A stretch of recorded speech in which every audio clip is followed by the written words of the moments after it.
غزوہ بدر 2 ہجری مطابق مارچ 623 عیسوی میں ہوا تھا، اور اس کا ذکر اور اس میں حضرت علی کے بارے میں یوں تذکرہ ملتا ہے کہ حضرت صلی اللہ علیہ وسلم نے حضرت علی، حضرت زبیر، حضرت سعد بن ابی وقاص اور حضرت بسبس بن عمر کو مشرکین کی خبر دریافت کرنے کے لیے بدر کے چشمے پر بھیجا۔ انہوں نے قریش کو اپنے جانوروں کو پانی پلاتے ہوئے دیکھا اور مشرکین کی اس جماعت کو پکڑ کر رسول اللہ صلی اللہ علیہ وسلم کی خدمت میں پیش کیا۔ غزوہ بدر کے موقع پر جب دونوں لشکر آمنے سامنے تھے تو سب سے پہلے ربیعہ کے دونوں بیٹے شیبہ، عتبہ اور ولید بن عتبہ نکلے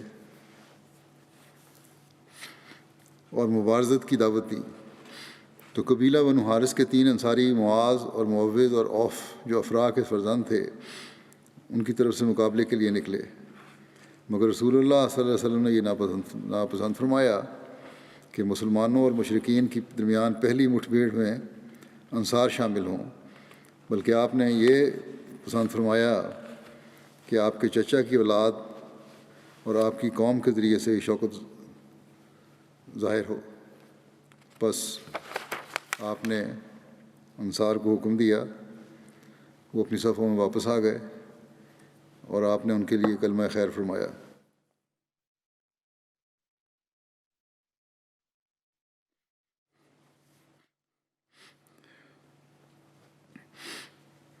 پھر مشرکین نے کہا، اے محمد، ہماری طرف مقابلہ کے لیے ہماری قوم میں سے ہمارے ہم پلہ لوگ بھیجو۔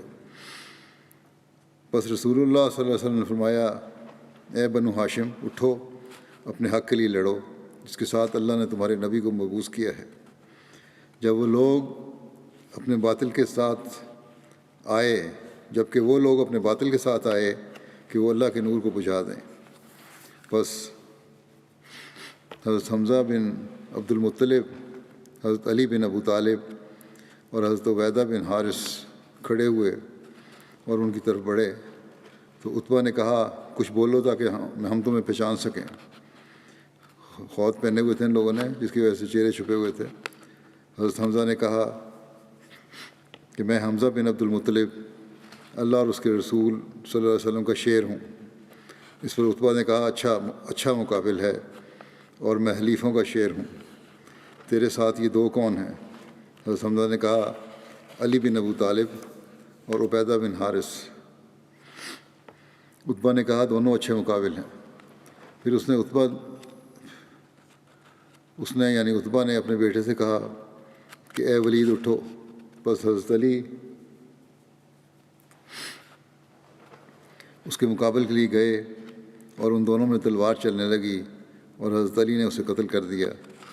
پھر عتبہ کھڑا ہوا اور اس کے مقابل میں حضرت حمزہ نکلے، پھر ان دونوں کے درمیان تلوار چلی، پھر حضرت حمزہ نے اسے قتل کر دیا۔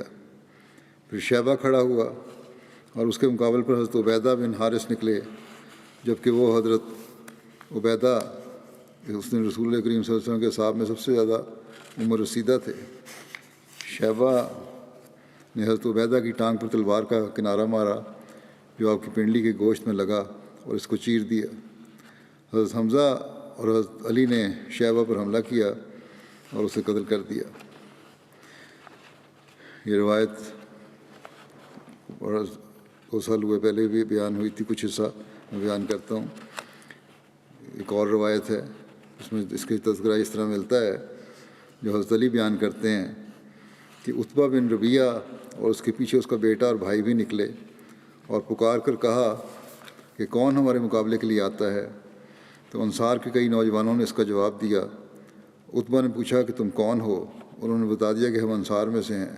عتبہ نے کہا کہ ہمیں تم سے کچھ لینا دینا نہیں ہے، ہم تو صرف اپنے چچا کے بیٹوں سے جنگ کا ارادہ رکھتے ہیں۔ نبی کریم صلی اللہ علیہ وسلم نے فرمایا، اے حمزہ اٹھو، اے علی کھڑے ہو، اے عبیدہ بن حارث آگے بڑھو۔ حمزہ تو عتبہ کی طرف بڑھے اور حضرت علی کہتے ہیں کہ میں شیبہ کی طرف بڑھا اور عبیدہ اور ولید کے درمیان جھڑپ ہوئی اور دونوں نے ایک دوسرے کو سخت زخمی کیا، اور پھر ہم ولید کی طرف متوجہ ہوئے اور اس کو مار ڈالا اور عبیدہ کو ہم میدان جنگ سے اٹھا کر لے آئے۔ حضرت علی رضی اللہ عنہ غزوہ بدر کے بارے میں بیان کرتے ہیں کہ اس میں کفار کی تعداد مسلمانوں سے بہت زیادہ تھی۔ رات بھر رسول اللہ صلی اللہ علیہ وسلم خدا کے حضور عاجزانہ دعاؤں اور تضرعات میں مصروف رہے۔ جب کفار کا لشکر ہمارے قریب ہوا اور ہم ان کے سامنے صف آرا ہوئے تو ناگاہ ایک شخص پر نظر پڑی جو سرخ اونٹ پر سوار تھا اور لوگوں کے درمیان اس کی سواری چل رہی تھی۔ رسول کریم صلی اللہ علیہ وسلم نے فرمایا، اے علی، حمزہ جو کفار کے قریب کھڑے ہیں انہیں پکار کر پوچھو کہ سرخ اونٹ والا کون ہے اور کیا کہہ رہا ہے۔ پھر حضور صلی اللہ علیہ وسلم نے فرمایا کہ اگر ان لوگوں میں سے کوئی شخص انہیں خیر بھلائی کی نصیحت کر سکتا ہے تو وہ سرخ اونٹ والا شخص ہے۔ اتنی دیر میں حضرت حمزہ رضی اللہ عنہ بھی آ گئے۔ انہوں نے آ کر بتایا کہ عتبہ بن ربیعہ ہے جو کفار کو جنگ سے منع کر رہا ہے، جس کے جواب میں ابو جہل نے اسے کہا کہ تم بزدل ہو اور لڑائی سے ڈرتے ہو۔ عتبہ نے جوش میں آ کر کہا کہ آج دیکھتے ہیں کہ بزدل کون ہے۔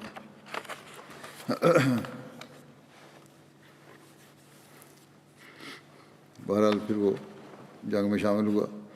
حضرت علی سے روایت ہے کہ رسول اللہ صلی اللہ علیہ وسلم نے غزوہ بدر کے موقع پر میرے اور حضرت ابوبکر کے بارے میں فرمایا، تم دونوں میں سے ایک کے دائیں جانب حضرت جبرائیل ہیں اور دوسرے کے دائیں جانب حضرت میکائیل ہیں، اور حضرت اسرافیل عظیم فرشتہ ہے جو لڑائی کے وقت حاضر ہوتا ہے اور صف میں ہوتا ہے۔ حضرت مرزا بشیر احمد صاحب غزوہ بدر کا ذکر کرتے ہوئے اس طرح لکھتے ہیں کہ حضرت علی کہتے ہیں کہ مجھے لڑتے ہوئے حضرت صلی اللہ علیہ وسلم کا خیال آتا تھا تو میں آپ کے صاحبان کی طرف بھاگا جاتا تھا، لیکن جب بھی میں گیا میں نے آپ کو سجدے میں گڑاتے ہوئے پایا، اور میں نے سنا کہ آپ کی زبان پر یہ الفاظ جاری تھے کہ یا حیو یا قیوم، یا حیو یا قیوم، اے خدا میرے زندہ خدا، اے میرے خدا زندگی بخش آقا۔ حضرت ابوبکر آپ کی اس حالت کو دیکھ کر بے چین ہو بھی جاتے تھے اور کبھی کبھی بے ساختہ عرض کرتے تھے، یا رسول اللہ، میرے ماں باپ آپ پر فدا ہوں، آپ گھبرائیں نہیں، اللہ اپنے وعدے ضرور پورے کرے گا۔ مگر اس کے باوجود آپ کا برابر دعا کیے جانا مصروف تھے اور اس خوف میں تھے کہ اللہ تعالیٰ کے وعدے بھی بعض دفعہ مشروط ہوتے ہیں۔